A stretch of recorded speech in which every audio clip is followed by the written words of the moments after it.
Bom dia, queridos alunos do Estado de São Paulo, alunos do sétimo ano do ensino fundamental. Estamos aqui com vocês mais um dia para uma aula de língua portuguesa. Eu sou o professor Mauro e estou na companhia da professora Daniele.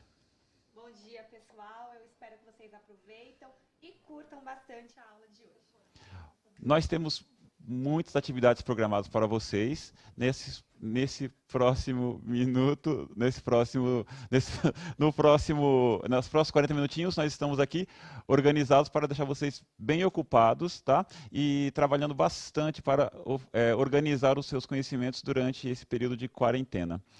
Não se esqueçam que a nossa aula é apenas um apoio ao seu conteúdo que está sendo organizado pelas escolas, né? Então, converse com o seu professor, interaja com seus colegas, né? Organize-se com a sua escola para que essa aula se organize em torno do que vocês estão preparando já por aí.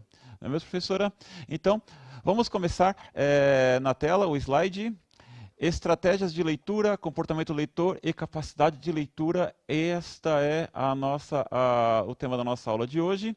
Enquanto está na tela as habilidades do currículo paulista para que seu professor se organize, não esqueça você, querido aluno, de procurar o seu caderno. Vai lá, pega o caderno, caneta, borracha e organize-se para a aula de hoje, tá certo? Então, enquanto eu vou lendo para organizar o seu professor, vai lá, corre lá, pega o caderno, sai debaixo da coberta, hoje está friozinho, né?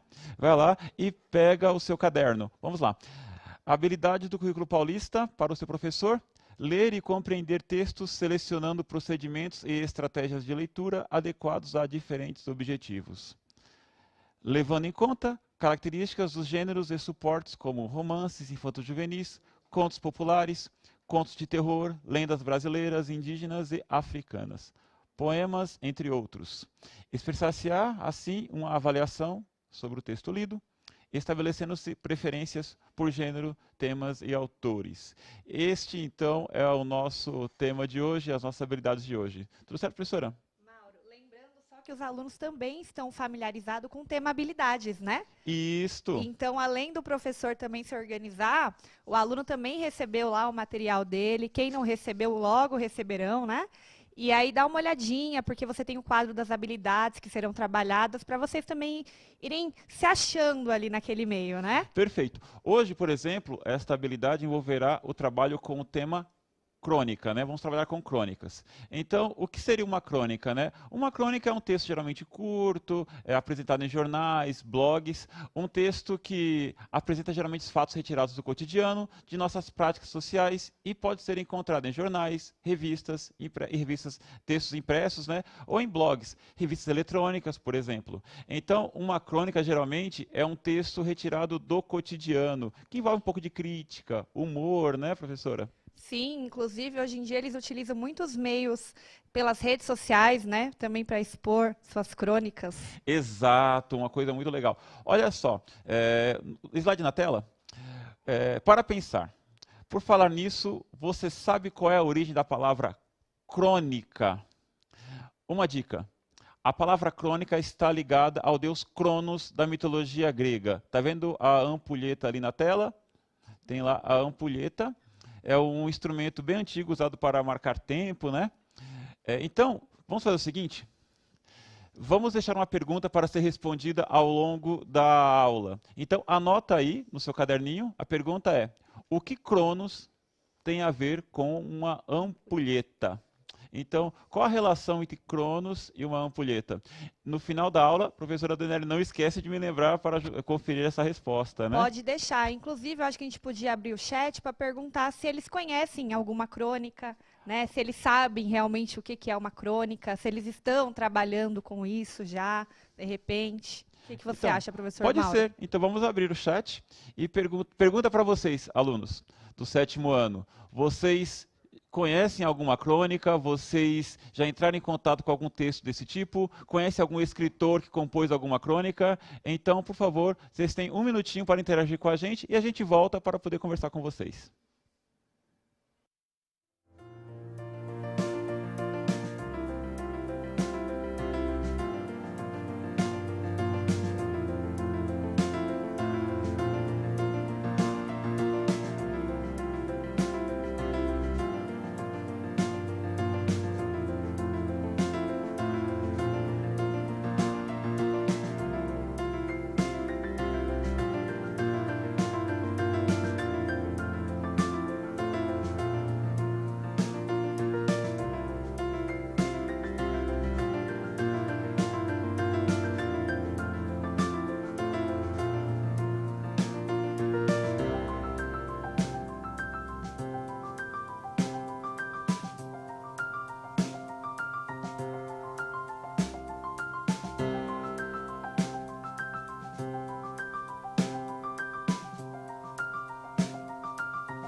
Então, Mauro, eles colocaram assim, ó, muitos disseram que sim, conhecem uma crônica, né? Alguns disseram que crônica para eles são histórias. Histórias. Histórias. Bem E o legal. Zeus está falando assim, a pergunta sobre Cronos, o que seria? Eu acho que ele não entendeu Ah, muito bem. Dá para a refazer a pergunta sobre pergunta? Cronos. A pergunta é esta: o que Cronos tem a ver com uma ampulheta? A ampulheta é esse instrumento que você está vendo aí na tela, tá vendo?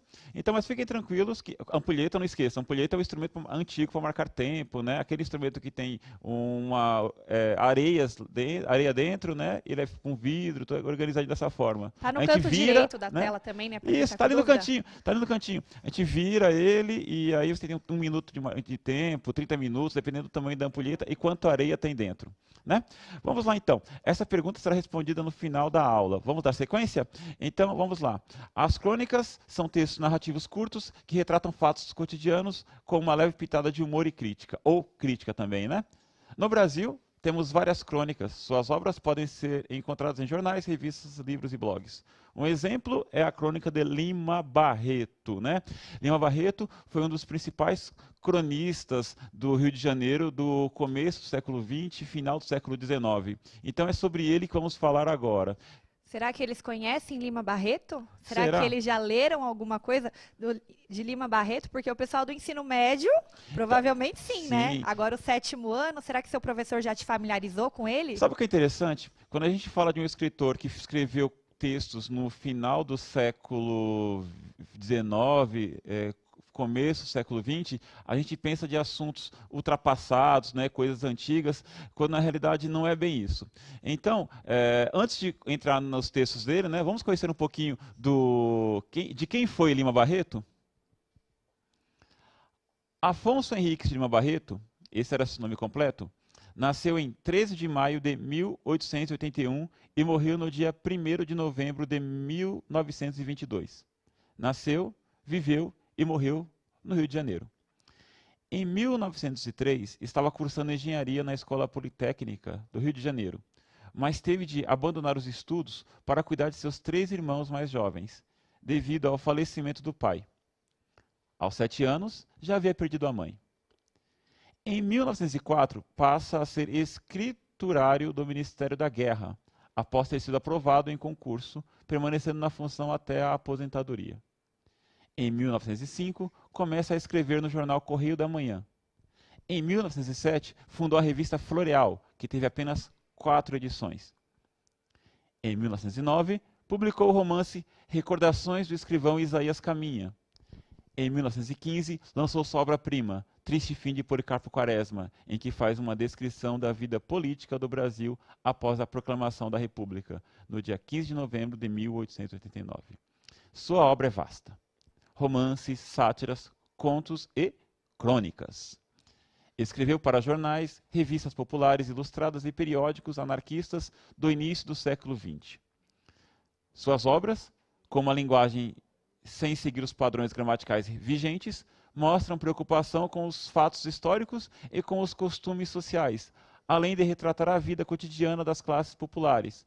É considerado um dos mais importantes escritores brasileiros. Mauro, eles responderam aqui que muitos não conhecem Lima Barreto. Mas talvez você pode perguntar para o seu pai, para sua mãe, porque Sim. Triste Fim de Policarpo Quaresma é famoso. Até série tem. Tem um filme, Tem um filme. Policarpo Quaresma, Herói do Brasil. Acho que está disponibilizado em alguma plataforma de streaming. Procura por aí que você vai achá-lo, com certeza. Com certeza. E por falar em Triste Fim de Policarpo Quaresma, Daniele, vamos ler um trechinho deste livro para poder familiarizar nosso aluno em relação a isto e depois faremos algumas perguntas em relação ao texto. Vamos lá? Na tela? Você quer ler? Pode ser. Então vamos lá. Demais senhores congressistas, o tupi-guarani, língua originalíssima, aglutinante, é verdade. Mas a quem o polissintetismo dá múltiplas feições de riqueza. É a única capaz de traduzir as nossas belezas, de pôr-nos em relação com a nossa natureza e adaptar-se perfeitamente aos nossos órgãos vocais e cerebrais. Por ser criação de povos que aqui viveram e ainda vivem, portanto, possuidores da organização filosófica e psicológica para que tendemos, evitando-se dessa forma as estéreis controvérsias gramaticais oriundas de uma difícil adaptação de uma língua de outra região à nossa organização cerebral e ao nosso aparelho vocal. Controvérsias que tanto impedem o progresso da nossa cultura literária, científica e filosófica. Peço desculpas aí se travou alguma palavrinha, mas Então, ler pelo PPT é complicado. É complicado, desculpa, professora, coloquei você em saia justa, né? Imagina. Olha só, vamos lá, presta bastante atenção. Notem que a gente, na hora de ler esse texto, trava em algumas palavras, né? Tem algumas palavras que são mais complicadas. Então, e outra, o assunto, né, do texto, né? Na realidade, do que trata o Triste Fim de Policarpo Quaresma, né? Esse grande livro desse grandioso escritor. Trata-se de um escritor, de um estudioso chamado Policarpo Quaresma, que ao longo de sua vida, uma das suas missões era transformar o tupi-guarani, língua dos índios, né, na língua oficial do Brasil. Ou seja, o Policarpo Quaresma era um cara muito nacionalista. Olha a ironia Porque na visão disso. dele, na verdade, para representar o Brasil, tinha que ser uma língua indígena. Indígena, né? porque era o povo original do Brasil, né, o Exatamente, ia indígena. traduzir as nossas belezas. Perfeito. Então o que acontece? O Policarpo Quaresma ele tem essa luta de vida, né? Trazer o Tupi-Guarani para ocupar o lugar do que é a língua portuguesa. E, como você pode ver no texto, essa dificuldade de leitura é ironizar esse tipo de trabalho que é você expressar-se pela língua portuguesa. Então, o que nós vamos fazer com você agora, querido aluno? A gente vai deixar esse texto na tela e eu quero que você, no seu caderno, copie algumas palavras que você acha que são complicadas, tá certo? Que são difíceis de entender, palavrinhas que você, nossa, eu não sei o significado delas. Seleciona aí umas 5, 6 palavras, tá certo? E quando a gente voltar desse minutinho, a gente vai passar uma tarefinha para você, tá certo? Então, vamos Bem lá? legal. Um minutinho?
Então, voltamos.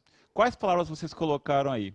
Eu, por exemplo, ficaria na curiosidade de polissintetismo. Acabaram de colocar isso aqui. Polissintetismo. Polissintetismo. Tem uma outra lá embaixo chamada controvérsias. Vocês sabem o que significa controvérsias?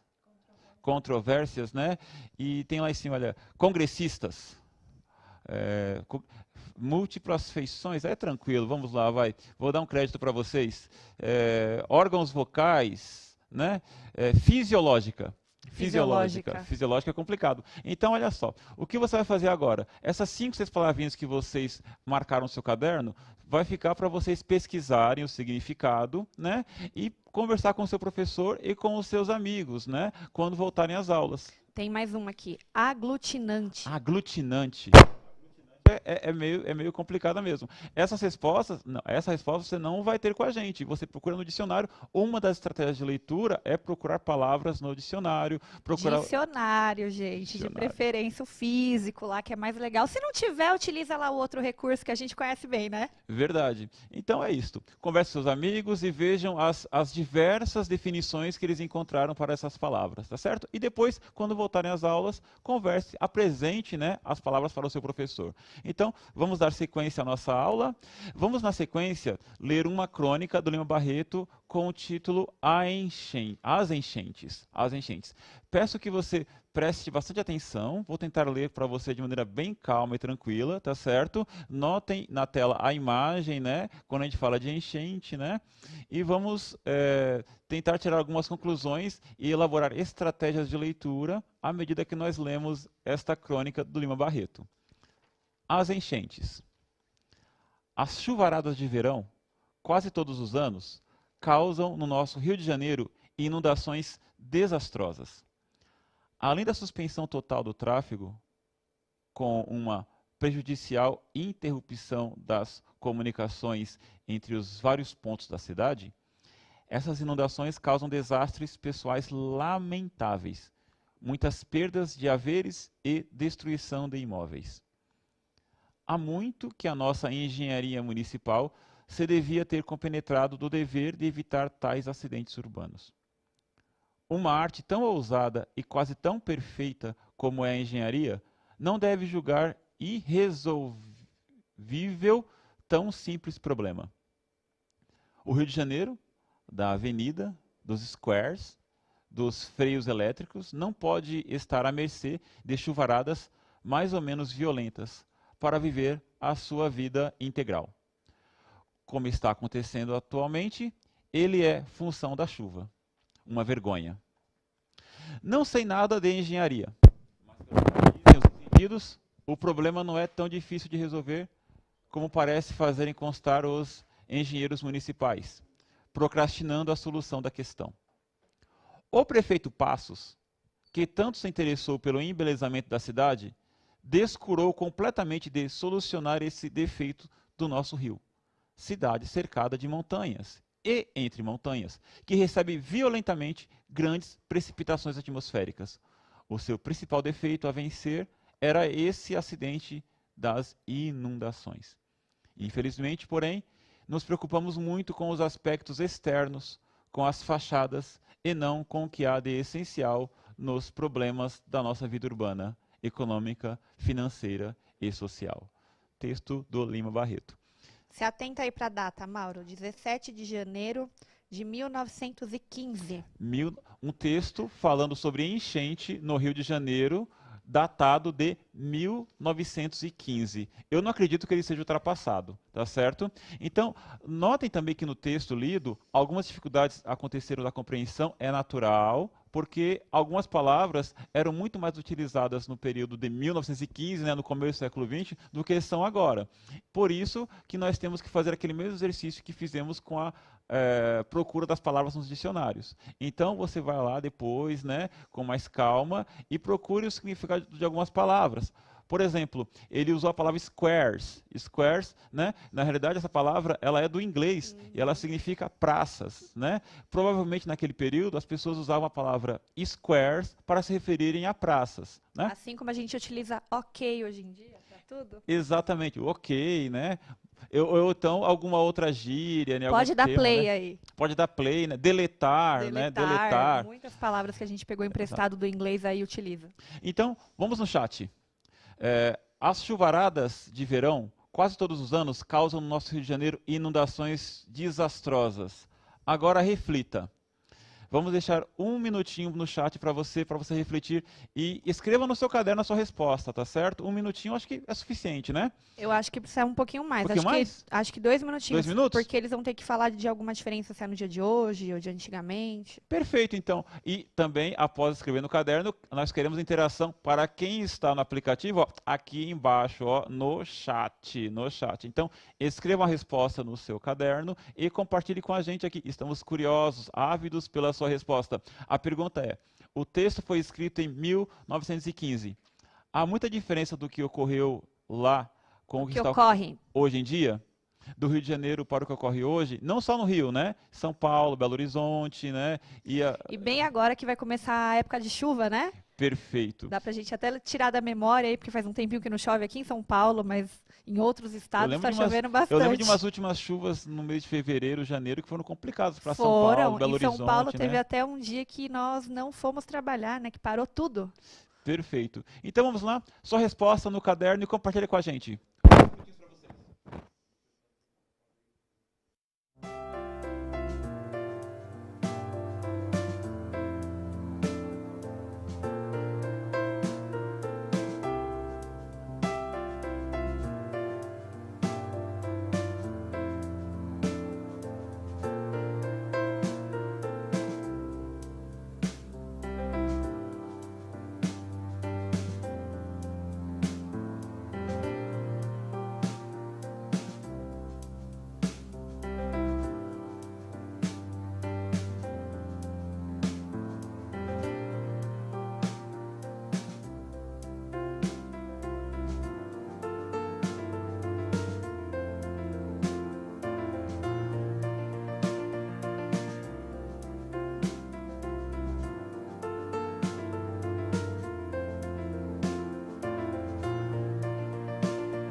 Então, Mauro, vamos lá para as respostas. Alguns colocaram que não teve muita diferença entre 1915 e hoje. O Vitor colocou, mudou muito, sim. E alguns estudantes disseram que sim, e alguns poucos ainda pontuaram que não. Então, eles estão bem divididos. Bem dividido? Depende da região, né? É verdade, depende da situação. Apesar que é estado de São Paulo, né? Verdade, e o texto se refere ao Rio de Janeiro, né? Mas olha, eu recomendo para vocês a leitura não, né? Assistirem a um documentário que está disponível em várias plataformas, né, de maneira gratuita, chamada Entre Rios. Esse documentário Entre Rios, ele conta a história da urbanização de São Paulo, né? E como São Paulo se relaciona com alguns dos rios, né? Por exemplo, o Rio Pinheiros, o Rio Tietê, né? E como São Paulo foi colocado ali no meio, né? Como a gente cresceu ali naquele meio. Sim, se a gente pudesse até pontuar a questão geográfica também, né? Os professores de geografia aí tiveram as construções dos piscinões, né? Perfeito. Que facilitou bastante essa questão da enchente, porque muitos lugares alagavam. Hoje alguns não alagam tanto. E por falar em alagamento, vamos para a imagem, na tela. A foto que ilustra o texto combina com o que foi escrito por Lima Barreto? Então, como a gente quer que você participe, que você escreva no seu caderno as respostas, deixaremos também um tempinho para que você escreva a sua resposta no seu caderno. Então, não fica preocupado em copiar a pergunta, né? Mas se der tempo, fiquem tranquilo. E não esqueça de compartilhar com a gente a sua resposta aqui no chat, tá certo? Então, a foto que ilustra o texto combina com o que foi escrito por Lima Barreto? Por quê até, né? Por que Isso. você acha que combina também? Exatamente. Não escreva só sim ou não. Justifique, perfeito, né? Por que combina esta foto com o que está expresso na crônica do Leão Barreto? Então, para isso, acredito que pode ser 2 minutinhos também, tá bom? Vamos lá então?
Então vamos lá para as respostas. Muitos colocaram que sim, né, que combina.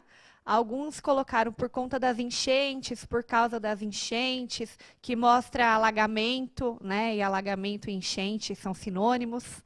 E essas foram as respostas. Todos colocaram sim, pelo menos. Verdade. A relação. Outra estratégia muito boa para você ler, além de procurar ter palavras que você não consegue identificar e relacionar com o escritor, né, quem escreveu, com a época, é você relacionar com alguma imagem que esteja ilustrando o texto. Isso é muito importante para que você consiga entender tudo o que o texto está te informando, né? Então, não esqueça, procure palavras que você não entendeu, relacione com as imagens, tá? Vamos na tela, um outro slide para você.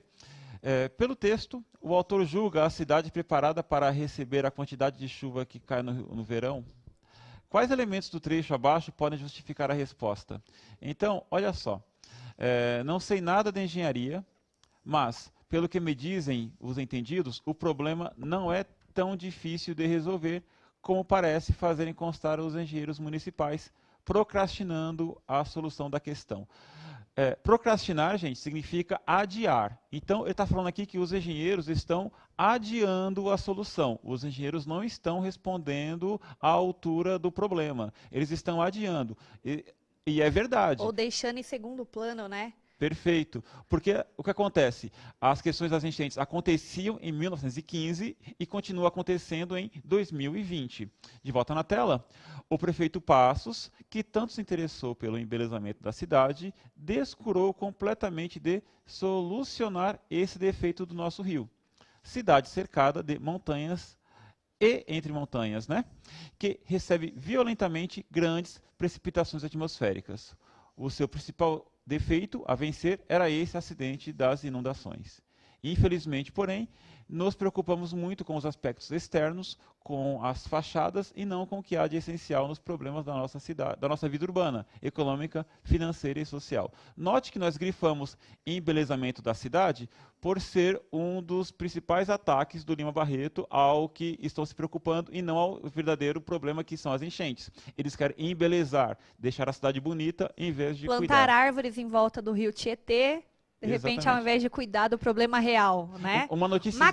Maquiar a cidade. Uma notícia histórica importante para você saber, querido aluno, é que no começo do século XX, o Rio de Janeiro passou por uma transformação enorme, onde eles ampliaram as avenidas, modificaram, transformaram a cidade no que ela é hoje.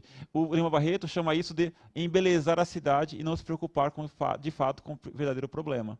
Né? Ele, inclusive, pontuava muito nas crônicas dele a questão dos problemas do Rio de Janeiro.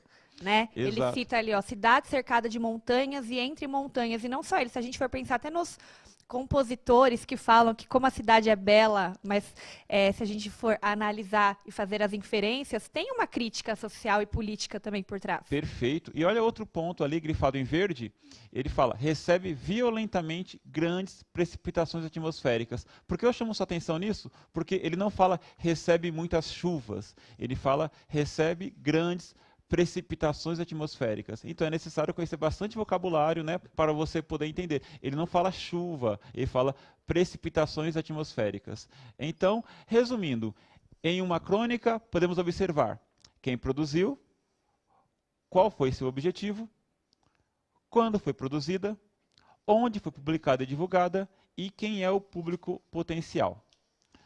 No caso das enchentes, quem produziu o texto? A produção do texto foi feita por Lima Barreto. Volta um pouquinho esse slide aí, professor. Vamos fazer assim.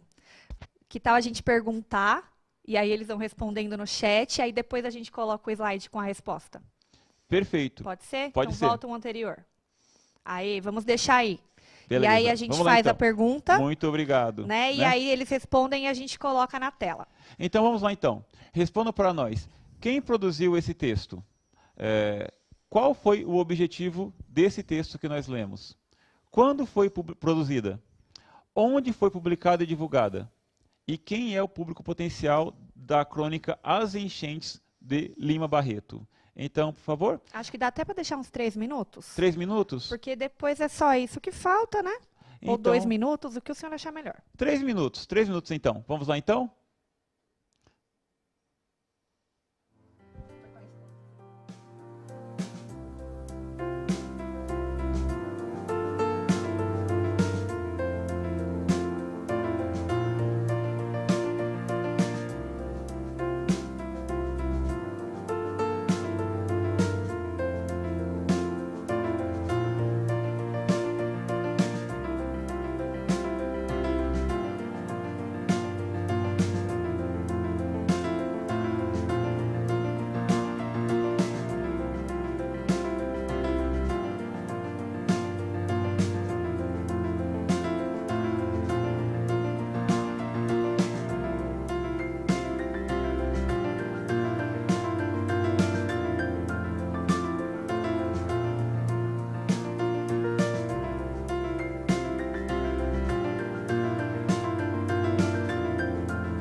Então vamos lá para as respostas. Quem produziu o texto? Unanimidade, todo mundo entendeu que foi Lima Barreto, legal? Correto, a resposta, Lima Barreto, isso mesmo. Muito bem. Depois, Perfeito. qual foi o seu objetivo? Essa eles não responderam. Justamente responderam. era o que a gente queria saber, né, gente? Será que Nossa. vocês entenderam qual foi o objetivo dele ter produzido essa crônica? Por que que ele produziu essa crônica? O que ele queria com isso? Com uma questão política, também social, se a gente for pensar até mais além. Perfeito. Envolve um pouquinho mais de pensamento, reflexão. Então, por favor, pense um pouquinho mais nisso. O objetivo dele foi trazer um aspecto da vida cotidiana do estado do Rio de Janeiro, ou da cidade do Rio de Janeiro, né? As enchentes. Um problema grave, né, naquela época e hoje, né? Quando foi produzido? Quando foi produzida? 1915. E, mais tranquilo, né? Onde foi publicado o texto, né? Provavelmente... Essa eles não conseguiram responder ainda, onde foi publicado e quem é o público potencial. Olha, vamos lá. Foi publicado provavelmente num jornal, né? E o público potencial é o público leitor desta crônica, provavelmente todos os moradores do Rio de Janeiro, que são interessados, né, no que acontece na cidade, e o público em geral, pessoas interessadas num bom texto, né? E na época, vale ressaltar que tudo era impresso, né, gente? Então era jornal e revista. Era realmente quem tinha interesse de ler jornal e revista. Exatamente. Não tinha esse acesso aqui, ó, que a gente tem hoje do celular, que a gente clica até às vezes, interessante o título, vou ler. Sabe o que é interessante? É assim, que naquela época o texto escrito também não era para todos, né? Poucas pessoas eram alfabetizadas. Exato. Então, na realidade, o público-alvo naquela época, pessoas alfabetizadas, né? Hoje, ao longo do século, pessoas em geral, hoje, né, além de nós aqui numa sala de aula, pessoas interessadas, né, em um pouquinho de literatura. Vamos fazer uma explicação bem breve sobre estratégia de leitura. Acompanhe na tela, por favor. Tá? Veja como o texto está estruturado por meio de palavras e expressões que se combinam e estão interligadas umas com as outras. Notem que o título do texto é As Enchentes. Para a palavra enchente, ele estabelece relação com outras palavras. Ele usa outras palavras se referindo à enchente. Chuvaradas, inundações, grandes precipitações atmosféricas. Então, relacione sempre o título com outras palavras que você encontrar ao longo do texto. Ele relaciona a enchente, que é o problema, com a estrutura da cidade. Outras palavras que ele utiliza para se referir à estrutura da cidade. Avenida, square, que é praça, né, em inglês, cercada de montanhas e entre montanhas. São palavras, né, que se relacionam com a arquitetura, né, do Rio de Janeiro, que refletem a estrutura da cidade. Outras palavras que ele utiliza, né, para se referir à cidade. E as consequências da relação entre enchente e essa estrutura, que é o quê? Suspensão do tráfego, que é o problema, né, que acontece, interrupção das comunicações, ou seja, não dá para se comunicar, as pessoas ficam ilhadas, isoladas, e os acidentes urbanos. Notem bem, enchente, estrutura, consequências. E para cada um desses pontos, ele elencou outras palavras para trazer para nós, né, as informações desta crônica. Vamos para a sequência final da aula de hoje, mas antes eu queria pedir para que você faça uma pequena atividade no seu caderno e apresente para o seu professor assim que voltarem às aulas. Note que uma crônica é assim, você está passando por tudo que é normal, a vida está correndo naturalmente até que acontece um evento. No caso do Lima Barreto, a vida estava seguindo normal até que acontece chuva, e a chuva gera enchente. O que você vai fazer? Elabore uma crônica com algum problema que você está enfrentando, a pandemia, a quarentena. Vamos fazer assim, vamos supor que você escreva para um livro chamado Crônicas da Pandemia. Histórias que aconteceram durante esse momento em que você está em casa, tendo que estudar, né, na sua casa. Você elabora essa sua crônica, essa sua história, essa sua narrativa, inspirada na história do Lima Barreto, e apresenta para o seu professor assim que as aulas retornarem, né? Eu fiquei com uma perguntinha do começo da aula, né? Sim, que era do Cronos, né? O que o Cronos tem a ver com a ampulheta? Então, Cronos é o deus do tempo na mitologia, né? Então, de Cronos vem a palavra crônica. Então, isso explica muito, porque se Cronos é o deus do tempo, uma crônica é aquele texto que é retirado de uma situação do tempo, alguma coisa que aconteceu nesse momento e queremos marcar, né? Que pode ficar registrado de maneira crítica, de maneira engraçada, de maneira afetiva e que vai perpetuar ao longo, né, de gerações. Por isso que eu pedi que você escrevesse esse texto. O que você acha que aconteceu com você ou acontece com você durante essa pandemia que deve ser levado ao longo, que deve ser lembrado daqui a 200, 300 anos, né? Finalizando a aula de hoje, na tela rapidinho, o que nós fizemos hoje? Lemos o texto de Lima Barreto e falamos sobre a biografia do autor. Utilizamos estratégias de leitura para entendermos um pouco a respeito do assunto tratado na crônica A Enchente. Elencamos algumas características do gênero crônica e onde ele circula, né? E respondemos para você, né, porque o que Cronos tem a ver com uma ampulheta. Cronos é o deus do tempo. Então, professora? Por hoje eu acho que é isso, né, gente? Então a gente agradece a atenção de vocês. Tenham um bom dia. Um abraço para vocês e tchau!